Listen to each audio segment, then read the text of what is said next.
Meron tayong bagong promo, buy 3 items, magkakaroon ka ng free gold necklace at silver necklace na stainless. Original yan, hindi nagfe-fade. At syempre, meron ka ding free na box. Nariyan ang sample ng package sa picture, kasama ang lahat ng panalangin, pampaswerte at kalusugan, kasama din lahat ng stickers at yung JD certified para original ang damit. Narito din ang bagong colors ng Salvame, merong white, choco at ang pinakabago color black. Nariyan din ang sample ng JD clothing, available sa 3 colors, black, khaki and white. Meron din tayong restock ng gabunan hoodie, color black and color white, at meron ding gabunan t-shirt. Kayong bahala kung anong gusto nyong combo, basta 3 items, automatic. Ilalagay ko sa box at merong libreng stainless gold necklace at stainless silver necklace. Nasa comment section ang link para maka-order. Yan lamang. Huwag na nating patagalin pa. Simulan na natin ang kwento.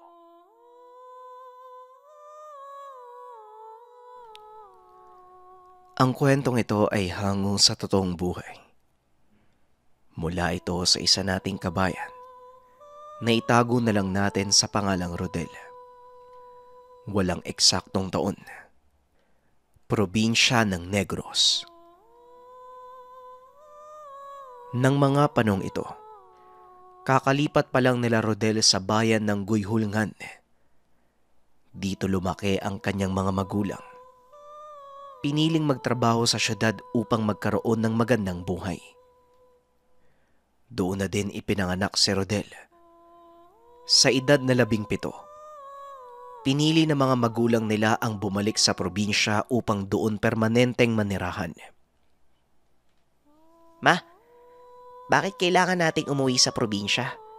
Maayos naman yung buhay natin dito ah. At isa pa, malapit na din po ako magkolehiyo. Tanong ni Rodel. Nang minsang kausapin siya ng ina na itago na lang natin sa pangalang Aling Merly. Alam mo kasi anak, medyo malaki na ang gastusin natin sa bahay. At saka may lupang nabili si papa mo doon sa Guyhulngan. Sayang naman kung hindi natin yun maaasikaso. Tungkol naman sa pag-aaral mo anak, may malapit na kolehiyo sa bayan. Kaya mas magiging madali para sa'yo kung doon ka mag-aaral. Tugon ni Aling Merly. Oo nga naman anak, saka mas malapit tayo sa lolo't lola mo. Hindi na natin sila kailangan paluwasin pa kung gusto natin silang makasama. Wika ng tatay ni Rodel. Naitago na lang natin sa pangalang Mang Cardo. Hindi na din tumanggi pa ang binata dahil kagustuhan ito ng kanyang mga magulang. Pinalaking masunurin si Rodel. May disiplina sa buhay. Kakaiba ang lawak ng isipan ng binata pagdating sa mga bagay-bagay. Ngunit lingid sa kalaman ni Rodel, ang pag-uwi nila ng probinsya ang siyang magiging dahilan ng tuluyang pagbabago ng kanyang paniniwala. Isang gabi habang nag-iimpake ng mga gamit, kinausap ni Mang Cardo si Rodel tungkol sa mga kaugalian, mga bagay na dapat at hindi dapat gawin pagdating sa probinsya. Alam nito na maninibago ang binata sa kulturang daratnan. Kaya minabuti nilang bigyan ng ideya si Rodel sa kung anong gagawin. O anak, maayos na ba mga gamit mo? Wala ka bang nakalimutan?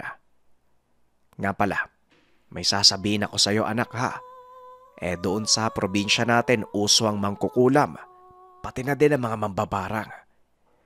Ewan ko kung maniniwala ka ha, pero sa palagay ko, wala namang masama kung papakinggan mo lahat ng sasabihin ko sa'yo. huwag ka masyadong magtitiwala sa mga taong makakasalamuha mo, lalo na kung hindi kilala o kapamilya. Wika ni Mang Cardo. Po, Mambabarang? Kwento-kwento lang naman po yun ah. Huwag po kayong mag-alala. Alam niyo naman po na hindi ako mahilig makisalamuha sa iba, di ba? Tugon ni Rodel. Alam ko anak, pero wala namang mawawala, di ba? Huling wika ni Mang Cardo. Kinabukasan ay maaga silang umalis papunta sa pantalan. Nag-aalangan pa si Rodel na umakyat ng barko. Dahil alam ng binata na panibagong buhay ang kanyang kakarapin sa probinsya. Ay huwag kang mag-alala anak. Hindi naman magiging mahirap ang buhay natin eh. Sa una lang naman ang mahirap. Pero masasanay ka din.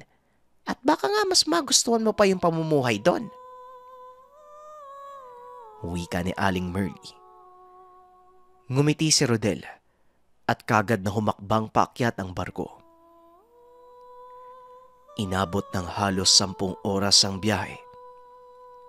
Pagdating sa pantalan ng probinsya ay nanibago si Rodel sa tanawin.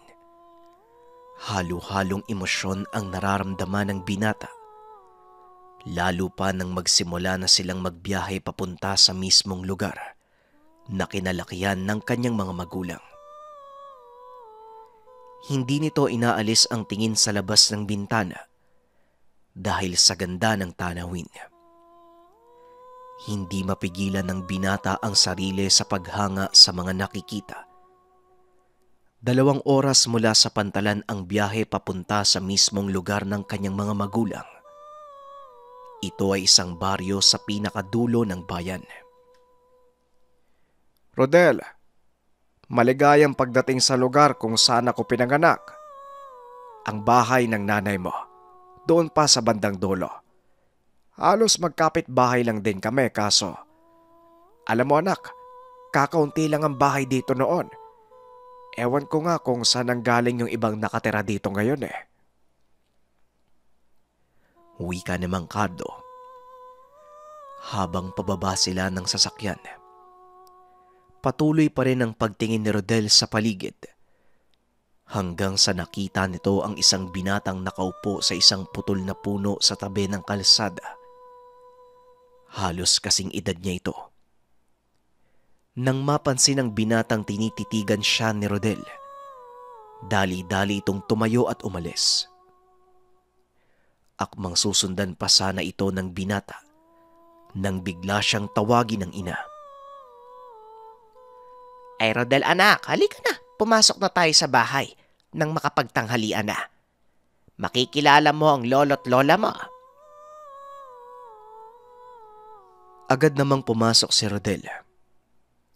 Pagdating sa sala ay sinalubong siya ng isang matandang babae. Hindi nito maintindihan ang sinasabi. Hindi siya sanay sa dialektong Ilonggo. Ay, dako ka na gali apo? Daydeli kay Lola be? Wika ni Lola Sedes. Nang ibig sabihin ay malaki ka na pala apo. Lumapit ka nga kay Lola. Ano pong ibig sabihin nun? Tanong ng binata habang nagkakamot ng ulo. Ang sabi ng lola mo, lumapit ka daw sa kanya. Wika ni Aling Merly.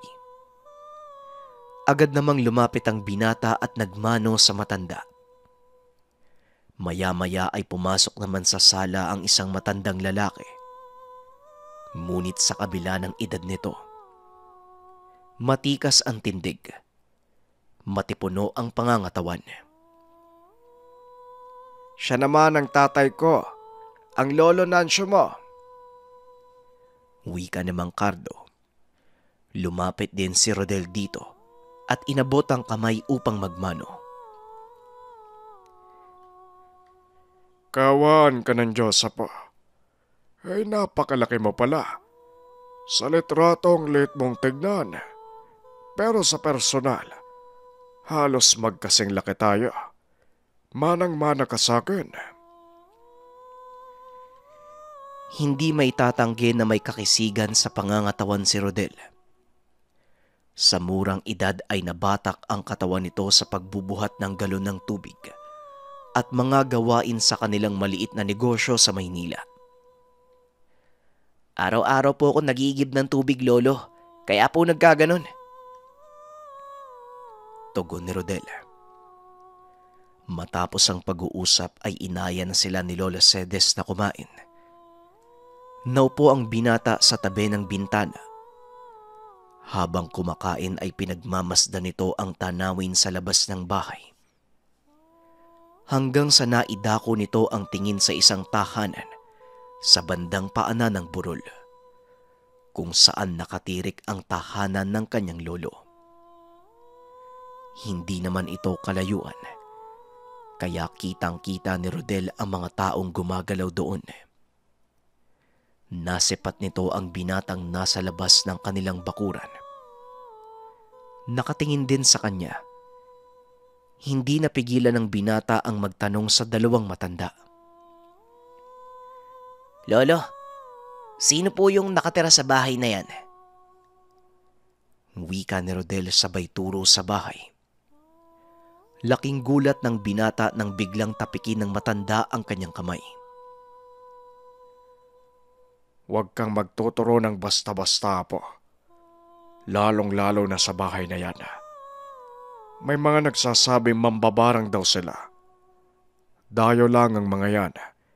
At kahit matagal na silang naninirahan sa lugar, ni minsan, hindi sila nakipag-usap sa mga taga dito sa baryo.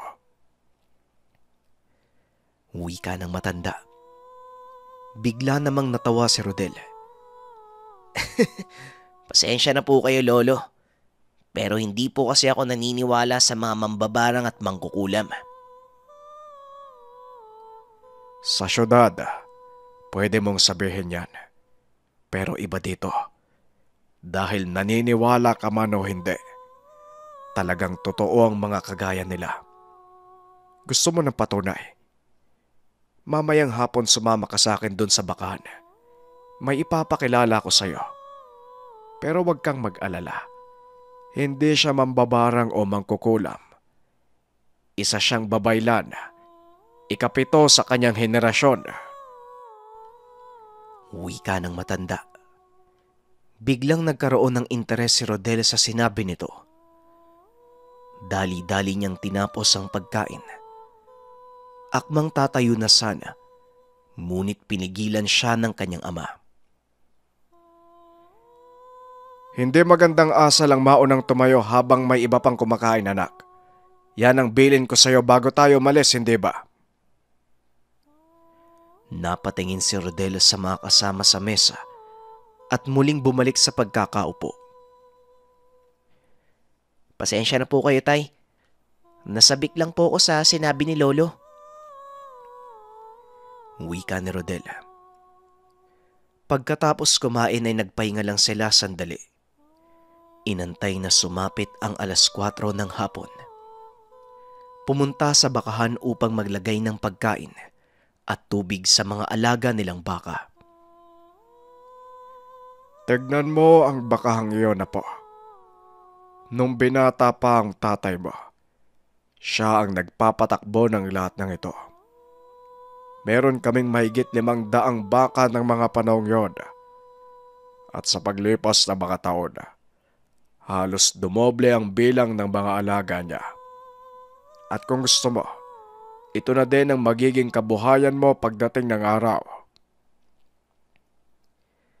Pinagmamasdan ni Rodel ang napakalawak na pastuhan ng mga baka. Nagkalat ang mga ito sa buong lugar. Namangha ang binata sa sunod na nakita. Bigla silang nakarinig ng malakas na pagsipol mula sa malayo at isa-isang nagsipaglapitan ang mga baka. Sino po yung sumipol, Lolo? Ayos napapasunod niya yung mga baka?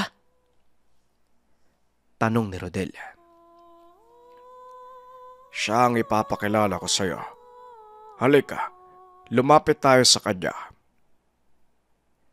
Tugon ng matanda. Naglakad silang dalawa papunta sa binatang nagpapakain ng mga baka. Ang unang napansin ni Rodel, ang katawan nitong punong-puno ng mga tato. Kung titignan mong mabuti, nagmukhang dekorasyon sa mga haligi ng malalaking gusali ang mga nakaukit sa balat nito. Isama pa ang napakaraming pilat na nagkalat mula sa kanyang dibdib papunta sa kanyang likuran. Bakit po punong-puno ng peklat yung katawan niya, Lolo? Saka mukha namang adik yan eh. Wika ng binata. Hindi nito akalaing maririnig pala ng lalaki ang sinabi niya. Napalunok ng laway si Rodel nang makita niyang lumingon ito at naglakad papalapit sa kanilang dalawa. Magandang hapon po sa inyo. Kumusta po? Saka pakisabi po dyan sa kasama nyo, hindi po ko adik. Natawa ang matanda sa sinabi ni Aldos. Ipinakilala nito ang apo sa tauhan. Siya si Rodel, ang apo ko sa tuhod. Siya naman si Aldos. Hindi siya adik o kriminal. Yan ang kanilang nakaugalian. Isa siyang babaylan kagaya ng sinabi ko sa iyo kanina. Wika ng matanda. Pasensya ka na, Aldos ha. Sa syudad kasi kapag nakakita ng taong puro tattoo yung katawan, kung hindi kriminal, adik eh. Ako nga pala si Rodel. Ngumiti si Aldos. Inabot ang kamay upang makipagkumustahan. Wala yon. Tara, samahan mo na lang akong tipunin ng mga baka. Palubog na ang araw. Hindi sila pwedeng gabihin sa malayo. Maraming asbo sa paligid. Wika ni Aldos. Tumingin si Rodel sa lolo. Tumango ito bilang pagpayag. Ihatid mo na lang si Rodel sa bahay mamaya, Aldos. Mauna na ako. Pakitignan mo din yung mga bagong panganak na baka. Matapos magsalita, agad nang umalis ang dalawang binata. Habang nasa daan nagkwento si Rodel ng mga bagay tungkol sa Maynila. Ngunit nagulat ang binata nang sabihin ni Aldos na minsan na siyang namuhay sa syudad. Talaga? Anong nangyari? Ba't bumalik ka pa dito? Tanong ni Rodel. Hindi nababagay ang isang katutubong kagaya ko sa magulong buhay sa syudad. Nagtapos lang ako ng pag-aaral sa sekundarya at bumalik sa bundok kung saan ako mas nauunawaan ng lahat. Medyo natawa si Rodel sa sinabi ni Aldos dahil napakamatalinhaga nitong magsalita. Ang lalim mo namang magsalita. Ako sa totoo lang, hindi ko naman gusto na mamuhay sa probinsya. Pero wala akong magagawa dahil yan yung gusto ng mga magulang ko eh. Tugon ni Rodel. Sa pagkakataong ito ay si Aldos naman ang natawa. Yan ang pinagkaiba natin. Dahil ang mga magulang ko, mas gusto ko mamuhay sa syudad. Kasi daw mas maraming oportunidad doon sa lugar. Sa maiksing panahon ay nagkapalagayan ng loob ang dalawa. Nakilala ng mabuti ang isa't isa. Masayang nag-usap ang dalawang binata. Nang biglang huminto sa paglalakad si Aldos, nagpalinga-linga sa lugar na tila ba may kung anong pinakikiramdaman. Huminto ka muna sandali, Rodel. Tumayo ka sa likod ko. Wika ni Aldos. Hindi naman maintindihan ni Rodel ang nangyayari. Bakit, Aldos? Anong meron? Bilisan mo na. Mamaya ako na ipapaliwanag. Sa ngayon, tumayo ka sa likod ko. Kahit naguguluhan ay sinunod nito ang utos ng kaibigan. Maya-maya pa, narinig niya itong bumubulong ng kung ano habang ang mga kamay ay nakatapat sa kanyang bibig. Biglang nanayo ang balahibo ni Rodel nang makarinig sila ng malakas na alulong ng kung anong nilalang sa paligid. "Di ba, gawa lang yun ng mga baka?" Hindi, Rodel.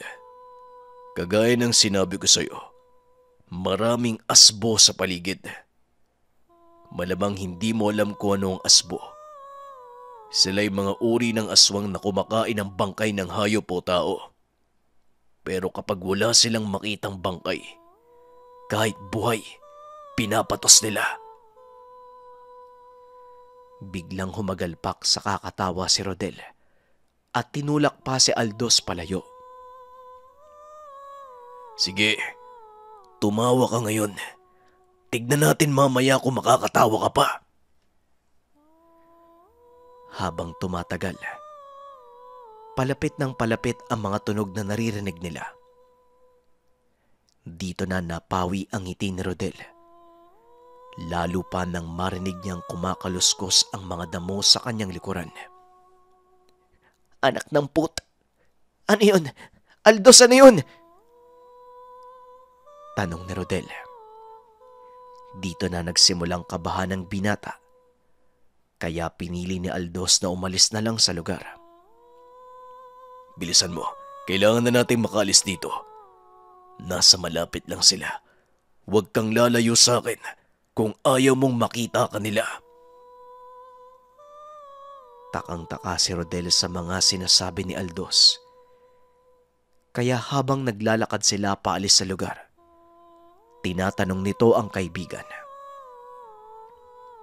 "Ano ba yung sinasabi mo, Aldos? Sa totoo lang, kanina pa ako naguguluhan eh. Paano nila tayong hindi makikita? Eto tayo oh. Nakatayo tayo sa gitna ng malawak na kapatagan." Wika ni Rodel. Huwag ka munang makulit. Mamaya ako'y papaliwanag sa'yo ang lahat pagdating natin sa bahay. Malapit lang dito ang kubo ng mga magulang ko, kaya bilisan mo na. Tugon ni Aldos. Agad nitong hinila ang kamay ng binata. Ngunit bago pa man sila tuluyang makalayo sa lugar, isang malaking nilalang ang humarang sa kanila. Nanlaki ang mga mata ni Rodel nang makita ang binatang nasipat niya kanina sa kanilang bakuran. Nakaturo ito sa kanilang dalawa ni Aldos habang nakangiti ng nakakaloko. Huwag kang aalis sa kinakatayuan mo, Rodel. Kapag sinabi kong tumakbo, tumakbo ka papunta sa direksyon kung saan lumulubog ang araw. May makikita kang kubo. Huwag kang magdadalawang isip na pumasok sa loob. Wika ni Aldos sabay sugod sa nilalang. Laking gulat ni Rodel nang biglang may lumabas na mahabang patalim sa kamay ng kaibigan. Alam niyang walang dalang sandata si Aldos ng mga sandaling iyon. Sa katunayan, wala ito kahit pang itaas na damit.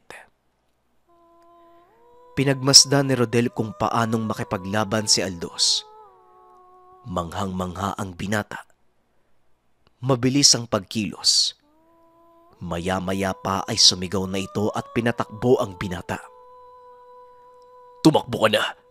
Huwag nang maraming tanong, Rodel. Tumakbo ka sa direksyong sinabi ko. Nagpalinga-linga si Rodel. Nang makita niya ito ay buong puwersa siyang tumakbo. Kagaya ng sinabi ni Aldos, isang kubo ang nakita niya sa gawing dulo. Nakabukas ang pintuan nito. May matandang lalaking nakatayo. Tinatawag nito ang binata kaya dali-daling pumasok si Rodel. Mabuti na lang. Nagawa mong makapasok. Delikado sa labas. Tignan mo. Wika ng matanda. Lumingon si Rodel Nakita niya ang dalawa pang nilalang na papasagod kay Aldos. Ngunit wala pa ring panama ang laki ng mga nilalang dahil napakabilis ng binata. Nasipat ni Rodel ang batang kasama ng mga nilalang. Patuloy pa rin itong nakatitig sa kanya. At nang ibaling ng binata ang tingin sa kaibigan, napatumba nito ang malaking nilalang. Manong, ano po ba sila? Bakit po sila nandito? Tanong ni Rodel. Sila ay alaga ng binatag yan. Asbo ang tawag sa kanila. At ang binata ang kanilang Panginoon. Marahil naramdaman na ni Aldos ang presensya nila kanina pa. Kaya pinatakas ka na niya. Tugon ni Mang Matias. Si Aldos po, ano po ba siya? Bakit ang lakas niya? Muling tanong ni Rodel. Si Aldos ay isang asog o lalaking babaylan. Kung titignan mo ang katawan niya, makikita mo ang marka ng mga pinagdaanan niyang pagsasanay at ang bawat batok o tato, patunay ng kanyang mga tagumpay. Siya ang itinuturing na pinakamalakas sa mandirigmang nabubuhay. Pagpapaliwanag ni Mang Matias. Ngunit hindi pa rin lubos na uunawaan ni Rodel ang mga nangyayari. Saan po nanggaling si Aldos? Bakit may ganyan siyang kapangyarihan? Hindi ko po maintindihan yung nangyayari. Sa totoo lang parang nananaginip po ako ngayon. Pakiusap, Manong. Ipaliwanag niyo po ng mas maigi. Sa pagkakataong iyon, hindi na sumagot pa ang matanda. Sa halip ay itinuro nito si Aldos na patuloy pa ring nakikipagtuos sa mga asbo. Nagtuloy ang labanan sa loob ng ilang oras hanggang sa tuluyan nitong nagapi ang mga nilalang. Ang binatang Panginoon ng mga asbo agad na ding tumakas ng maramdamang matatalo na sila. Hahabulin pa sana ni Aldos, ngunit pinigilan siya ng matanda. Aldos, hayaan mo na sila. May araw at pagkakataon din na magkikita kayo uli. Matapos ang laban, tumakbo papunta sa kubo si Aldos. Hindi pa rin makapaniwala si Rodel sa nasaksihan. Sinong mag-aakalang ang ordinaryong pastol ng mga baka, isa palang malakas na mandirigma. Nakilala ni Rodel ang pamilya ni Aldos. Ang matandang sumalubong sa kanya ay ang ama ng kaibigan na si Mang Matias.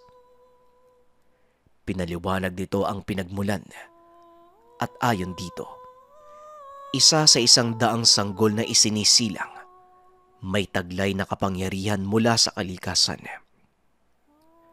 Dagdag pa ni Mang Matias, ang kaluluwa ng mga kagaya ni Aldos, binasbasan ng mga diwata at bathala. Matapos ang gabing iyon, inihatid ni Aldos si Rodel sa kanilang tahanan. Pinili na lang ng binatang magsabihin ang lahat sa mga magulang bilang respeto sa kaibigan at upang hindi siya pagbawalang pumunta sa bahay ni Aldos. Dito na nagpatuloy ang kanilang pagkakaibigan. Ang pagkakaibigan ni Rodel, pati na din ni Aldos, na isang malakas na asog.